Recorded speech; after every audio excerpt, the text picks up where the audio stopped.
the quiet proprietor, the wife called just the nanny who owned the mansion.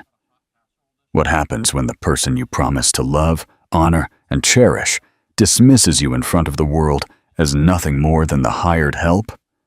For Letitia Solano, the breaking point came with 6 soul-crushing words. Oh, her. She's just the nanny. In the opulent ballroom of a mansion she called home, her husband, Richard, swept her aside with a laugh. But what he didn't know, and what his glittering guests could never imagine, was that the real power was not in his bank account or his booming voice. It was hidden in a secret folder, on a name signed on a piece of paper that was about to make his entire world collapse. This is not just a story of revenge. It is a story of reclamation. Part 1. The Tenant and the Secret Annex. The air at the Hawthorne estate always felt borrowed. It was a magnificent mansion, a sprawling neo-colonial pile nestled in the green hills of upstate New York, with stone walls that held the chill of a century and windows that stared outward like the eyes of a sleeping beast. To the outside world, this was the home of Richard Rivers and Letitia Solano, a testament to his astonishing success in the world of finance. But for Letitia, it was a gilded cage, and the bars were forged with her husband's expectations. Letitia moved through the grand hall, her footsteps silent on the Persian rugs. She was not born to this life. She was the daughter of a librarian from a quiet town near Denver, a woman who found more solace in the silent aisles of a library than in the resonant grandeur of a ballroom. She had met Richard a decade ago, a whirlwind romance where she, a scholarship student at Columbia University, was swept away by the charismatic, ambitious MBA student who promised her the world. He had delivered in his own way. He had given her a life of unimaginable luxury. 2 beautiful children, Lila, 10, and Leo, 6, and a last name that opened doors. But in the process, he had worn down the woman she used to be, replacing her with a polished, quiet accessory. Tonight was the annual Rivers Foundation Gala, Richard's social pinnacle. It was not in reality a charity event. It was a power play, a night where Richard flaunted his success in front of rivals, allies, and sycophants. For Letitia, it was an ordeal. For weeks, she had been the invisible engine of the event. She coordinated with the caterers, the florists, the orchestra.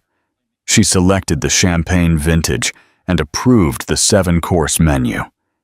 She did everything from a small, sunlit study Ricardo condescendingly called her hobby room, while he took the credit. "Letitia, darling!" Richard's voice boomed from the top of the grand staircase. He was already in his tuxedo, a masterpiece of tailoring that did little to soften the sharp, predatory lines of his ambition. "Is everything in order? The chase party will be here any minute. I want tonight to be impeccable." "Everything is ready, Richard," she replied, her voice calm and even, a skill she had perfected over years of navigating his moods. "The staff are briefed, the tables are set, and the champagne is cold." He descended the stairs, looking not at her, but at the cavernous hall, his eyes scanning for imperfections. "Good. Remember to steer clear of Victoria Chase. That woman is a shark, and I don't want you saying anything, naive." Letitia's jaw tightened. Naive. It was his favorite word for her, a verbal pat on the head to remind her of her place. "I know how to behave, Richard." He finally looked at her, his gaze sweeping over her simple but elegant navy dress. He frowned slightly. "Is that what you're wearing? It's a bit subdued, isn't it?" "It's a classic, Richard. Subdued is elegant. Subdued is forgettable," he countered, before focusing on a new wave of anxiety. "Is the driveway clear? The valet service needs to be spot on. I don't want a bottleneck." He left without another word, leaving her standing in the center of the hall. He considered the success his. He considered her just another element, another piece of decor he had acquired. She smoothed her dress and took a long, steady breath. Lila and Leo were with their favorite nanny, Maria, tucked away in the family wing of the mansion, shielded from this parade of vanity. That was Letitia's only non-negotiable condition for the night. Her children would not be props in their father's theater. The guests began to arrive, a river of silk, diamonds, and artificial laughter. They were the titans of industry, the socialite divas, the people whose names were whispered with reverence in the financial pages. Letitia played her role with practiced grace. She smiled. She shook hands. She inquired about children she had never met and summer homes she had never seen. She was the perfect hostess, a ghost moving through the crowd, making sure everyone's glass was full and everyone's ego was flattered. Richard was in his element. He stood near the massive stone fireplace, Scotch glass in hand, holding court, his voice, rich and confident, cutting through the murmur. Letitia watched him from across the room. He was handsome. She couldn't deny it. But the charm that had once captivated her now seemed reptilian, a skin he shed when they were alone. Later in the evening, as the orchestra played a soft melody, Letitia was checking on the dessert in the kitchens when she caught a fragment of conversation in the adjoining hallway. It was Victoria Chase, a woman sculpted from ambition and disdain, her voice a poisonous whisper. "I can't believe Richard Rivers is still with her. She's so bland. She has the air of a country mouse who stumbled into the palace." Another woman whose name Letitia couldn't place laughed. "I heard she was a nobody before him. He plucked her from obscurity. Honestly, she looks more like the children's nanny than the lady of the house." The words were like tiny fragments of ice in her veins. She had heard whispers like this before, but they had never been so close, so clear. She leaned against the cool kitchen wall, the clatter of pots and pans a stark contrast to the storm brewing within her. She had given up her dreams, her archival science career, her own identity to support his. And for what? To be the subject of cruel jokes? She composed herself and walked back into the ballroom, her head held high. She would not give them the satisfaction of seeing her crumble. She spotted Richard in a tight circle with a group of prospective investors, including the notorious billionaire Marcus Thorne. Thorne was known to be an old-fashioned man who valued family and stability. Letitia knew Richard was desperate to close a deal with him. She approached the group, intending to offer them a fresh round of drinks, to play the part of the attentive wife. As she drew near, she saw Victoria Chase glide over to the group, champagne glass in hand. "Richard, darling," Victoria purred, placing a hand on his arm that lingered a moment too long. "Everything is simply divine. You are truly the king of this castle." She then directed her sharp eyes to Letitia, who was now standing at the edge of the circle. Victoria's smile was a predatory slash of red lipstick. She looked Letitia up and down, then turned back to Marcus Thorne. "And you've met everyone, haven't you?" Marcus Thorne, a burly man with kind eyes, offered Letitia a polite smile. "I had the pleasure of meeting Mrs. Solano. Yes, a lovely woman." Richard, basking into the praise and anxious to maintain his alpha status in the group, made a fatal dismissive gesture in Letitia's direction. He chuckled, a sound meant to be charmingly self-deprecating, but that landed with the force of a slap. "Oh, Letitia," he said, his eyes never meeting hers. The entire circle turned to look at her. The music seemed to fade. The world narrowed to that single horrible moment. "Don't mind her. She's a worker bee. Keeps the whole operation running smoothly. Think of her as the executive nanny." He then made it worse. As a new couple approached, the woman asked, pointing to Letitia, "Is that your wife, Richard? I don't think we've been introduced." Richard, high on his own importance and the adulation of his guests, delivered the final, devastating blow. He waved a hand dismissively. "Oh, her," he said with a laugh loud enough for everyone to hear. "She's just the nanny." An uncomfortable murmur rippled through the group. Victoria Chase's eyes gleamed with triumph. Marcus Thorne's polite smile faltered, replaced by a look of deep discomfort. For a few seconds, there was a terrible, resounding silence, where the only sound was the fizz of champagne bubbles. Letitia stood paralyzed. It wasn't a joke. It wasn't a slip. It was a public execution of her identity.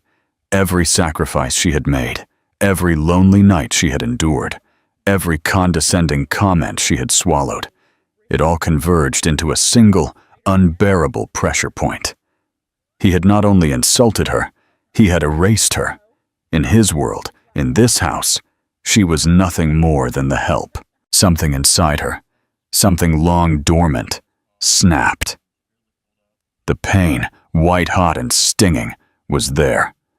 But beneath it, a different sensation began to surface.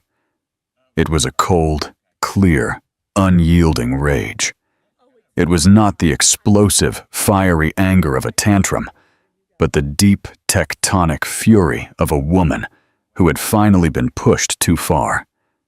She did not run out. She did not cry. She held Richard's gaze for a brief, searing moment, her eyes conveying a message he was too arrogant to read. Then she gave the group a smile so serene, so utterly detached, it was more chilling than any scream. "If you'll excuse me," she said, her voice incredibly steady. "I must go check on the children." She turned and walked away, her back straight, her steps measured. She wasn't just leaving the room. She was leaving the life Richard had built for her. As she ascended the grand staircase, leaving the party and her husband behind, she wasn't thinking about the catering, or the guests, or the whispers. She was thinking of a locked drawer in her hobby room. She was thinking of a thick manila folder, and she was thinking of the name of the man who had truly seen her worth. Arthur Hawthorne, the original owner of the mansion, the man who had left her a secret weapon, a final, beautiful checkmate in a game she hadn't even realized she was playing. The deed to the Hawthorne estate was in her name, and Richard was about to discover what it truly meant to be a guest in her home. Part 2. The codicil of Arthur Hawthorne. Letitia did not go to the children's wing. Lila and Leo were safe, with Maria, lost in the world of bedtime stories and dreams. Instead, she went to her small office, the room Richard had so graciously allowed her to have. She closed the heavy oak door, the click of the lock sounding like the first turn of a key in the ignition of her new life. The faint sounds of the orchestra below were a world away. Her hands trembled, not with fear, but with adrenaline. Just the nanny. The words echoed in the sudden, profound silence of the room. For years, she had accepted his narrative, that he had saved her, that her life was a gift from him. She had believed the price of this gilded cage was her voice. Tonight, she realized the price was her soul, and she was no longer willing to pay it. She knelt down and pulled open the bottom drawer of her antique writing desk, a piece she had purchased herself with a small inheritance from her grandmother, one of the few things in the house that was truly hers. Tucked beneath a stack of old art history textbooks was the manila folder. It was worn at the edges, the paper soft with age. Her name, Letitia Vance, her maiden name, was written on the tab in faint, trembling script. Not her own. Inside was a collection of documents, but she bypassed all of them. Her fingers sought the primary one. It was a thick, stiff, important-looking parchment, the official deed to the property known as the Hawthorne Estate, including the main house and the surrounding 250 acres. And there, under the section marked Owner, was her name printed in black ink, undeniable, Letitia Maria Vance. Beneath the deed was a sealed envelope, addressed to her in the same elegant, trembling handwriting. She had read it only once the day it was delivered, and had found the contents so overwhelming, so bittersweet, that she had sealed it away, almost afraid of its implications. Tonight, she needed to read it again. She needed to remember. Her mind flashed back 12 years to a time before Richard, a time when she was just Letitia Vance, a brilliant but struggling graduate student.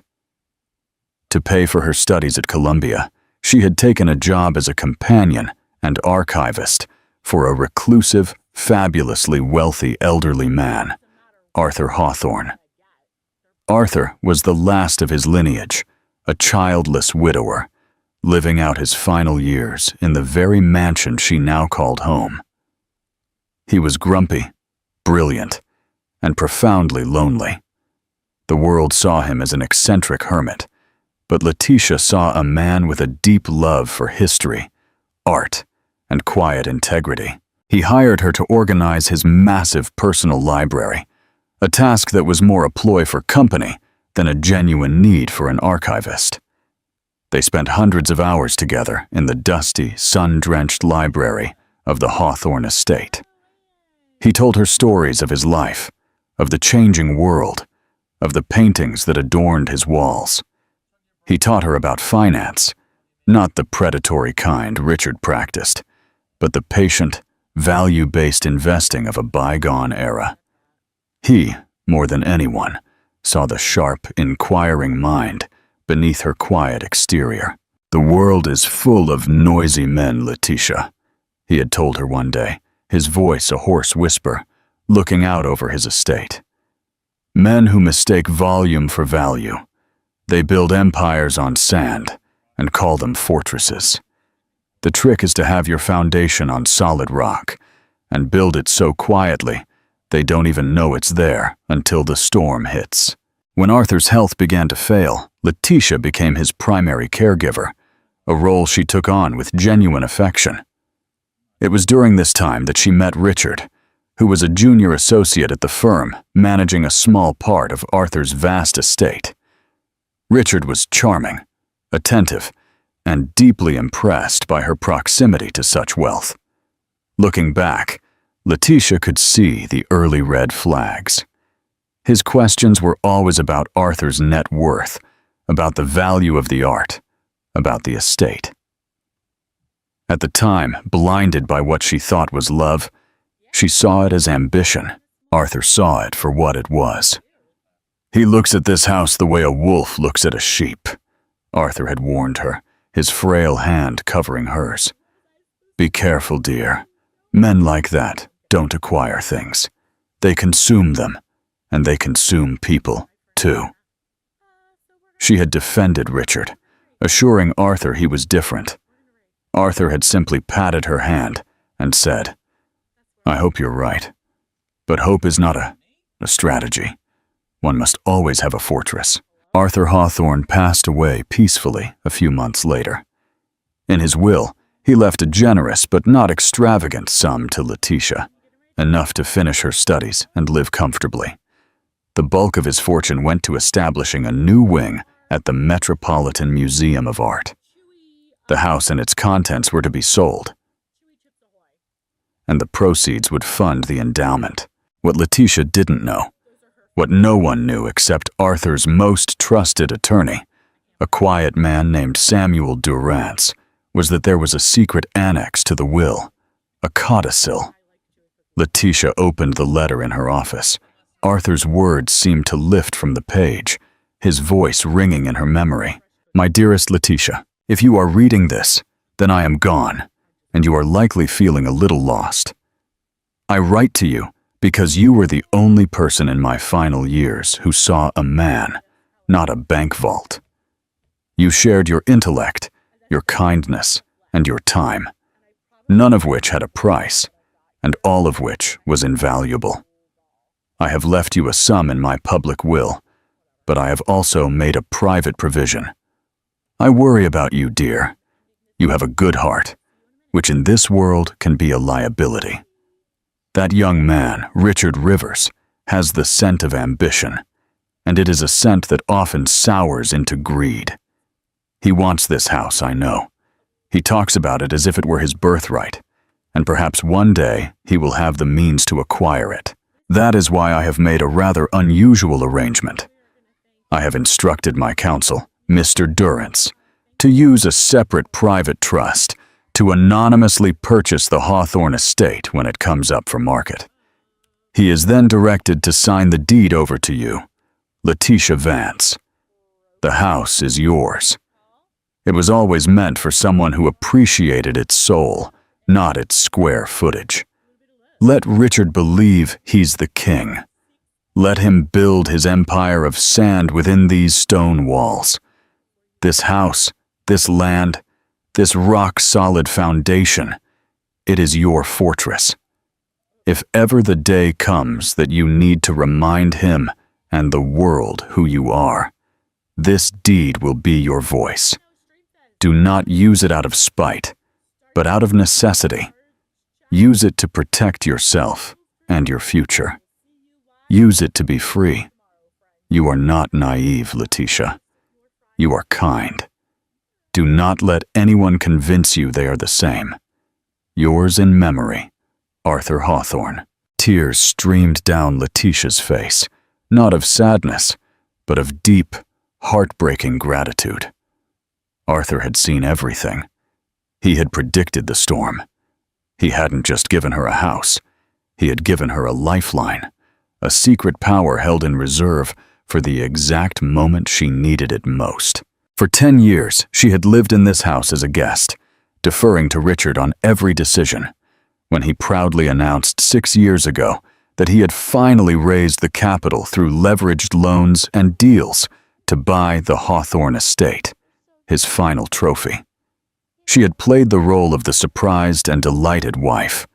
She had watched him sign what he believed were mortgage documents and purchase agreements, all expertly orchestrated by the discreet Mr. Durrance, who had ensured Richard's funds were channeled to a holding company that then sold the house to her.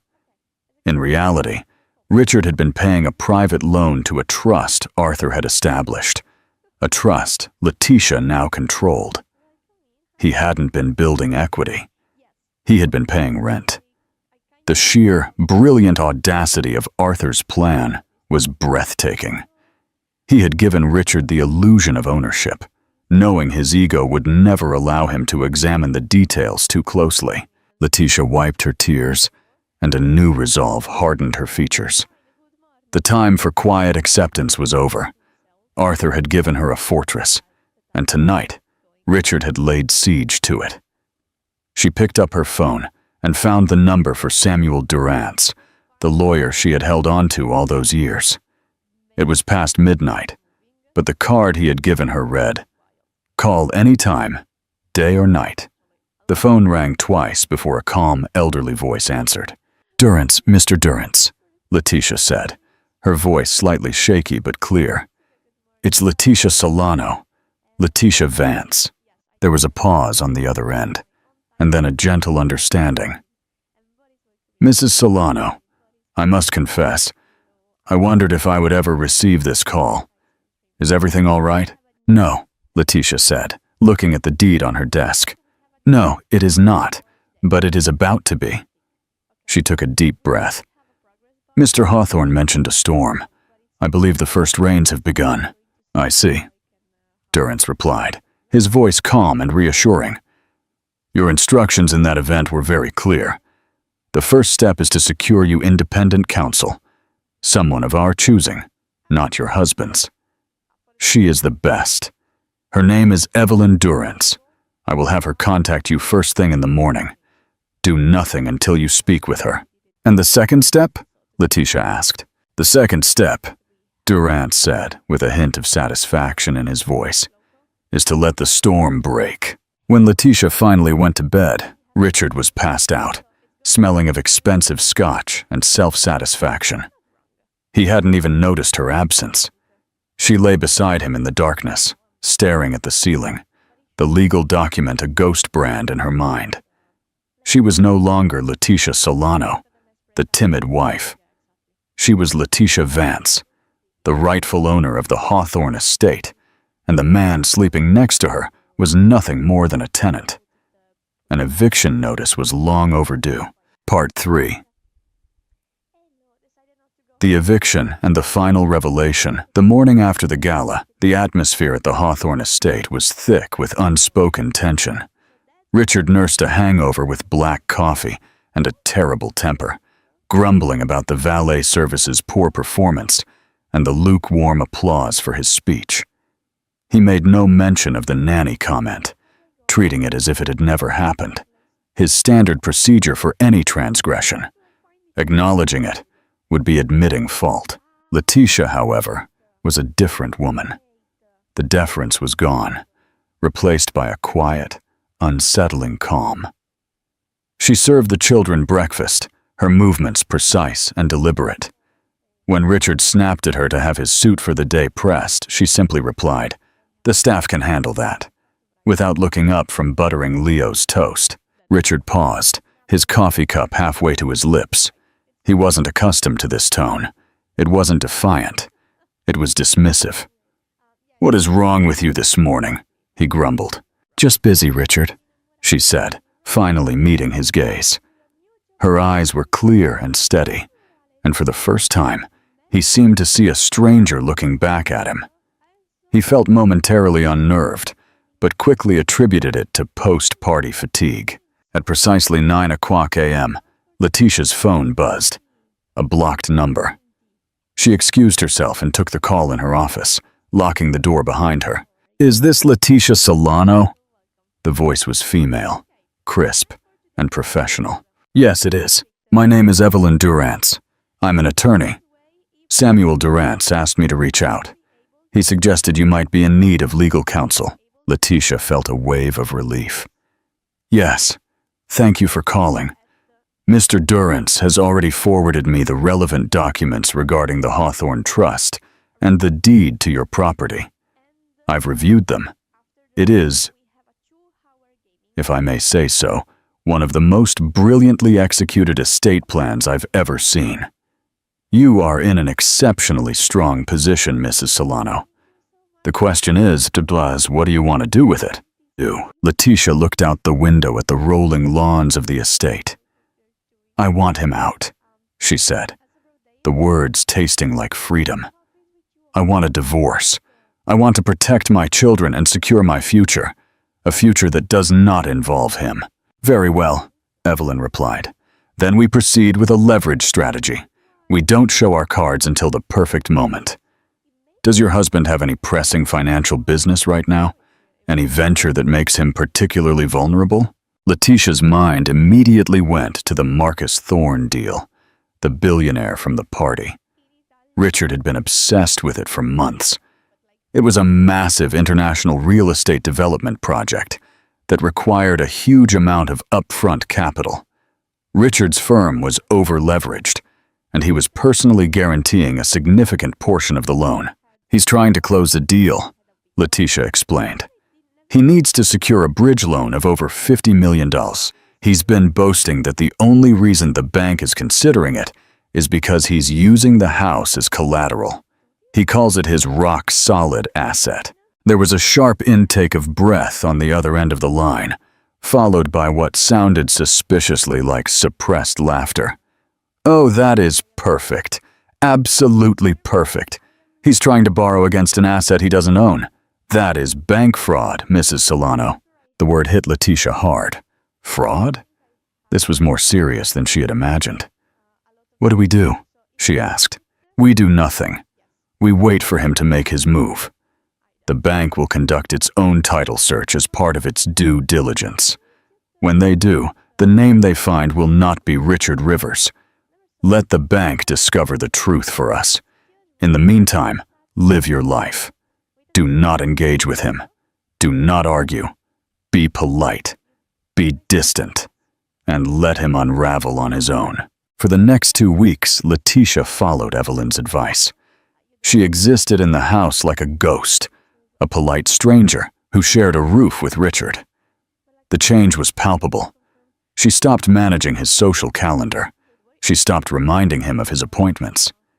She focused solely on the children, taking them on long walks through the estate's woods, telling them stories about the trees and the land, stories Arthur had once told her. Richard predictably grew increasingly agitated. His world, which had always revolved around his needs, was suddenly unbalanced. "Why didn't you remind me about my dinner with the board?" he would snap. "That's your calendar, Richard," she would calmly reply. "The house is a mess. Why haven't you spoken to the staff? They are your employees as much as mine." His frustration culminated one evening when he came home in a state of high anxiety. "The Marcus Thorne deal is stalling. The bank is dragging its feet on the loan," he vented, pacing the library. "They're asking for endless paperwork, appraisals, inspections, title searches. It's exasperating. It's the Hawthorne estate, for God's sake. It's the most valuable thing there is." Letitia felt a chill. It was happening. "I'm sure it will all work out," she said, her voice a placid lake beneath which nothing could be seen. His anger then focused on her. "You know this is partly your fault. My head isn't in the game. This coldness of yours, it's a distraction. What do you want, Letitia? A new car? More jewelry? Just name your price so we can get back to normal." It was the most honest thing he had ever said. He truly believed her affection and her very self could be bought. "There is no price, Richard," she said softly. "There is no going back to normal." His frustration boiled over in a visit from his mother, Beatrice Rivers, a woman made of iron and judgment. Beatrice never approved of Letitia, seeing her as a commoner who had trapped her brilliant son. She arrived unannounced, her presence sucking the warmth from the room. Beatrice cornered Letitia in the morning room, her eyes like granite fragments. "I don't know what games you're playing, young lady," she began, dispensing with pleasantries. "But Richard is under immense pressure. A man in his position needs a supportive wife, not a spoiled child giving him the silent treatment. Whatever it is, you need to end it. You owe him everything. Never forget that." The Letitia of a month ago would have withered under this assault. The new Letitia simply sipped her tea. "Thank you for your concern, Beatrice," she said, setting down her cup with a delicate clink. "But my marriage is a matter for my husband and I to discuss." "Your marriage?" Beatrice scoffed. "You have a lifestyle, dear. A very, very expensive lifestyle paid for by my son's sweat and genius. Don't mistake yourself and start thinking you have a say in how he runs his life." Letitia stood up, her height matching the older woman's. "I think you'll find," she said, her voice low and clear, "that I have a say in a great many things." She looked around the opulent room at the invaluable antiques and the silk wallpaper. "Especially when it comes to this house." Beatrice was struck speechless. An unknown, exasperating state for her. The breaking point came a week later. Richard burst into the house, his face a mask of triumphant relief. "It's done," he announced, throwing his briefcase onto a chair. "The bank is finally ready to move forward. They've scheduled the final appraisal and signing for tomorrow. They're sending their senior VP along with Marcus Thorne's own financial advisor just to make it official. They want to see the property one last time before releasing the funds."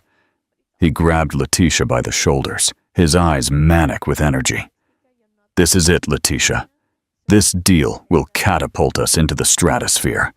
Tomorrow, you will play the part of the happy, supportive wife. You will smile. You will be charming. And you will not say a single word out of turn. Is that clear?" Letitia looked him in the eye and saw no love, no partnership, only a desperate man using her as a prop one last time. "Perfectly clear," she said. That night, she called Evelyn Durrance. "It's tomorrow," Letitia said. "Bring the bankers and the investors here." "Excellent," Evelyn replied, her voice loaded with energy. "The title search would have been completed this afternoon. The bank knows. Tomorrow, they are coming not to sign a deal, but to witness a confrontation. They want to see who they are really dealing with. So, we will give them one. What do I do tomorrow? At the appointed hour, you will arrive at the house. You will be let in.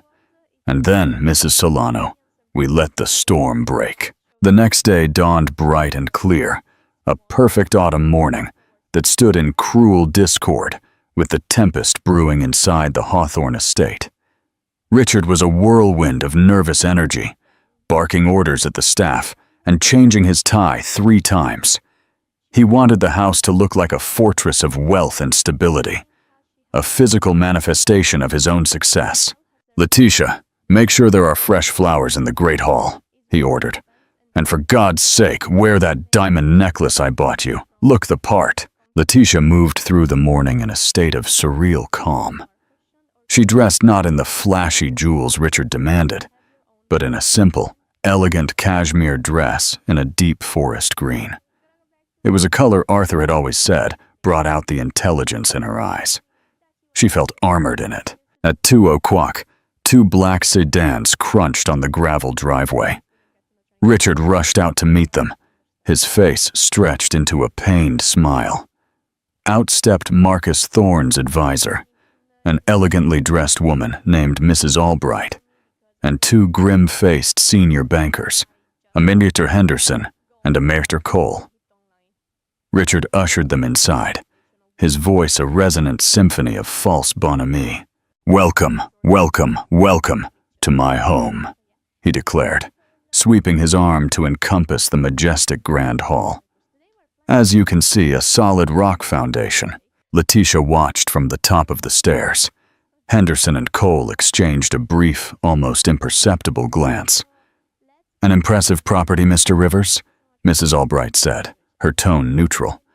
"Truly magnificent." "Please call me Richard," he insisted.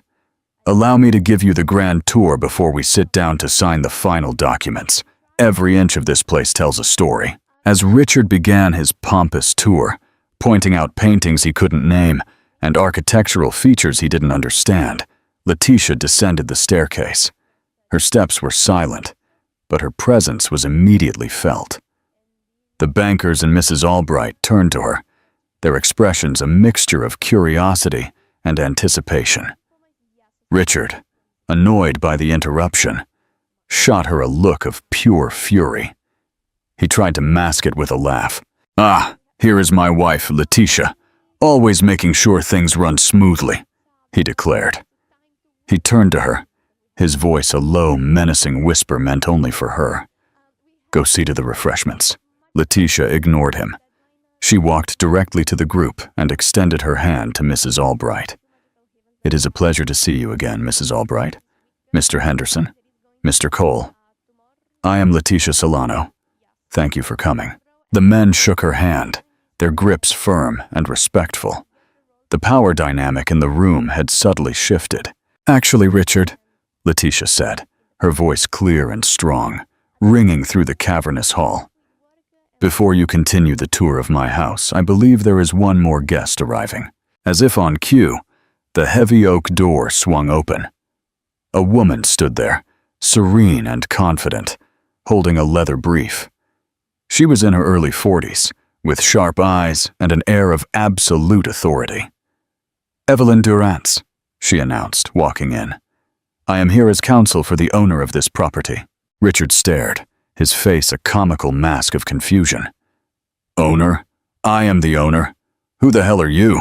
"I am Ms. Durrance," Evelyn said, walking calmly to stand beside Letitia. "And I am here on behalf of my client, Letitia Vance." The name, her maiden name, hung in the air. Richard let out a short, incredulous laugh. "Vance? What is this? Some kind of joke, Letitia? What did you do?" "What I should have done years ago, Richard," Letitia said, her gaze unyielding. "I decided to tell the truth." "Mr. Henderson," the lead banker cleared his throat. "Mr. Rivers, we ran the title search on the Hawthorne estate yesterday, as a final part of our due diligence for the $50 million loan you requested, which you intended to secure with this property as collateral." He paused, letting the weight of his words sink in. The property is not in your name. It has been for the last 6 years, in the exclusive name of Letitia Maria Vance. It is free of any mortgage. Richard's face went white. The blood drained so fast he seemed to shrink before their eyes. That is impossible. It's an administrative error, a mistake, he stammered, turning to Letitia. What have you done? Did you forge something? This is insane. Evelyn Durrance stepped forward and opened her brief. She pulled out a single parchment document. It was a certified copy of the deed. There is no mistake, Mr. Rivers, Evelyn said, her voice cutting through his panic. My client, Letitia Vance, is the legal and sole owner of the Hawthorne estate. The funds you used to purchase the property 6 years ago were directed to a trust she controls, as per the explicit instructions of the previous owner's estate, Mr. Arthur Hawthorne. For the past 6 years, you have not been paying a mortgage. You have been paying the rent. She laid the deed on a nearby mahogany table. The black ink of Letitia's name seemed to scream from the page. Richard stared at it, his breath coming in ragged gasps. He looked from the deed to Letitia, his eyes wild with disbelief and a horrible, mounting comprehension. The silence, the distance, the strange calm, it all snapped into place. This was a coup. You, he stammered, unable to form a coherent sentence. Mrs. Albright, Marcus Thorne's advisor, spoke, her voice stripped of any warmth.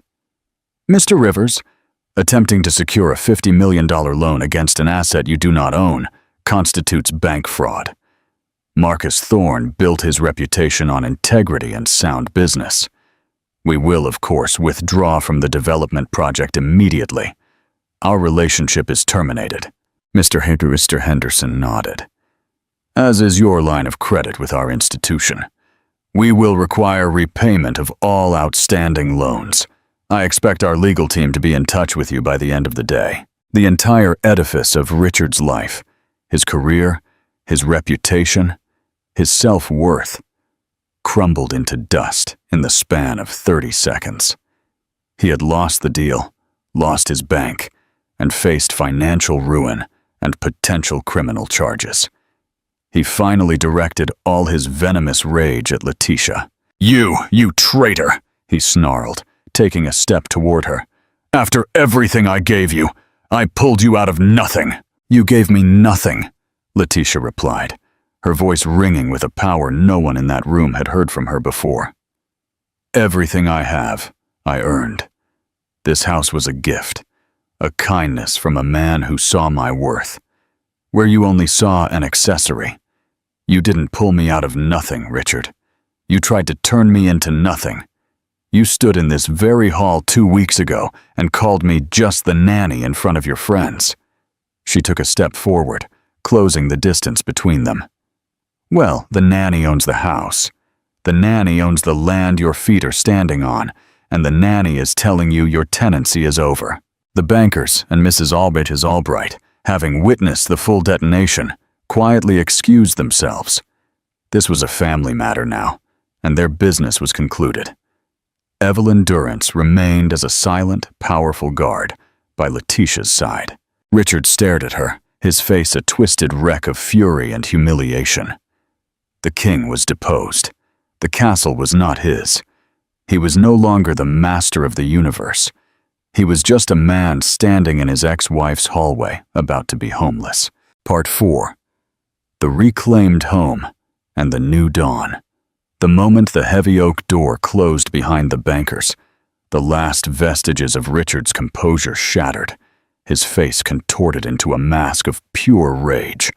"You will not get away with this!" he roared, his voice echoing unnaturally in the suddenly silent hall. He lunged, not at Letitia, but at the mahogany table, grabbing the copy of the deed and ripping it in two. "This means nothing. This house is mine. I paid for it."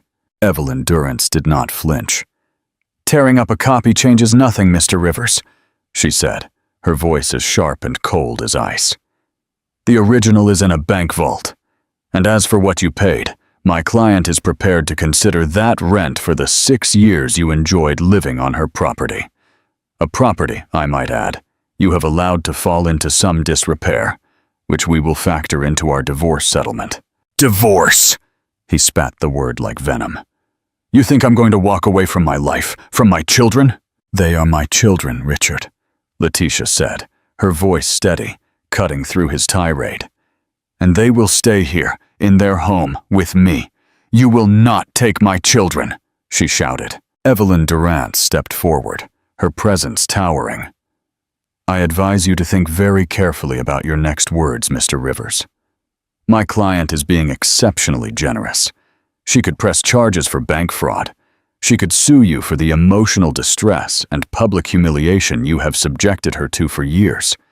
She could expose your precarious financial dealings, and we have a very clear picture of them, to every major media outlet in the country. Your reputation would be so toxic, you couldn't get a loan for a cup of coffee." She let the threats hang in the air. "Or," she continued, her voice softening slightly, "you could accept the terms of the separation agreement we have drafted. You walk away with your personal belongings and a silence order, promising never to contest custody of the children or disparage their mother. In exchange, she will not press charges and will not pursue you for the millions you technically owe her. You will be free to go and try to salvage what is left of your pathetic career. The choice is yours. A quiet, humiliating exit or total annihilation." Richard stared at her, then at Letitia. He saw no weakness, no hesitation. He saw 2 women who had him completely cornered. The fight drained out of him, replaced by the hollow, bitter certainty of defeat. He was a predator who had been outmaneuvered, and he knew it. He let the torn pieces of the deed flutter from his fingers to the floor. Without another word, he turned and stomped up the grand staircase. The sounds of slamming doors and forcefully pulled open drawers echoed through the house. For the next few hours, Richard packed. Letitia and Evelyn Durant sat in the library drinking tea while he dismantled his life. He took his expensive suits, his flashy watches, his self-congratulatory awards. When he came down the stairs with 2 suitcases and a garment bag, he looked like a diminished man. The arrogance was gone, replaced by a sullen, deep-seated resentment. He paused at the door and looked at Letitia one last time. "I hope you'll be happy," he sneered, "alone in this big, empty house." "It's not empty, Richard," Letitia said softly, thinking of Lila and Leo upstairs, safe and oblivious. "It was only empty when you were here." He walked out, the closing of the door final and absolute. The silence he left behind was not empty. It was peaceful. In the days that followed, Letitia began to reclaim the house. She had the locks changed. She hired her own staff, people who looked at her with respect, not pity. She began packing Richard's remaining belongings, the ugly modern art he preferred, his oversized leather furniture, into boxes for storage. She walked the rooms and, for the first time, felt the comforting embrace of home. She sat down with Lila and Leo and explained to them, in simple, age-appropriate terms, that their father would be living elsewhere for a while, but that he loved them, and that this would always be their home. Lila, who at 10 was more perceptive than Letitia, simply hugged her mother. "It's okay, Mom," she whispered. "He was always so loud." One afternoon, while clearing out the hobby room to turn it into a proper studio for herself, she found the original manila folder. Tucked deep inside was another smaller envelope she had never seen before. It was also in Arthur's handwriting, marked, "For when the storm has passed." She opened it. "My dearest Letitia, if you are reading this, it means I am gone, and you have found your voice. It means you unleashed the strength I always knew you possessed. I am proud of you. The house was never a weapon. It was a key to a door behind which your true life was waiting for you. Do not live in my house, dear. Make it yours. Fill it with laughter, with art you love, with children and friends. Let it be a sanctuary, not a fortress. The world is full of noisy men, but you have proven that the quietest voices often have the most important things to say. Your future is an unwritten book. Go and fill the pages. Yours, Arthur. Tears welled up in Letitia's eyes as she read the letter. She looked out the window at the old oak tree on the lawn that Arthur had loved so much. The gilded cage was gone. The bars had melted away. She stood in her own home, the owner of her own destiny. She was not Richard Rivers' wife, and she certainly wasn't just the nanny. She was Letitia Vance, and she was finally whole, gloriously free. In the end, the grand mansion was not the prize. The true victory was Letitia's recovery of herself. She proved that true power is not about wealth or status, but the quiet strength found within us, waiting for the right moment to emerge. Richard Rivers built his world on a foundation of arrogance and illusion, and it only took one piece of paper and one moment of courage to bring it all down. Letitia didn't just evict a cheating husband. She evicted the fear and doubt he had instilled in her for a decade. She is a reminder that your worth is never determined by how others see you, but by how you see yourself. If this story of resilience and empowerment resonated with you, show your support by hitting that like button. Share this video with someone who might need a reminder of their own inner strength. And don't forget to subscribe to our channel for more real-life dramas and stories of justice. What did you think of Letitia's final move? Let us know your thoughts in the comments below.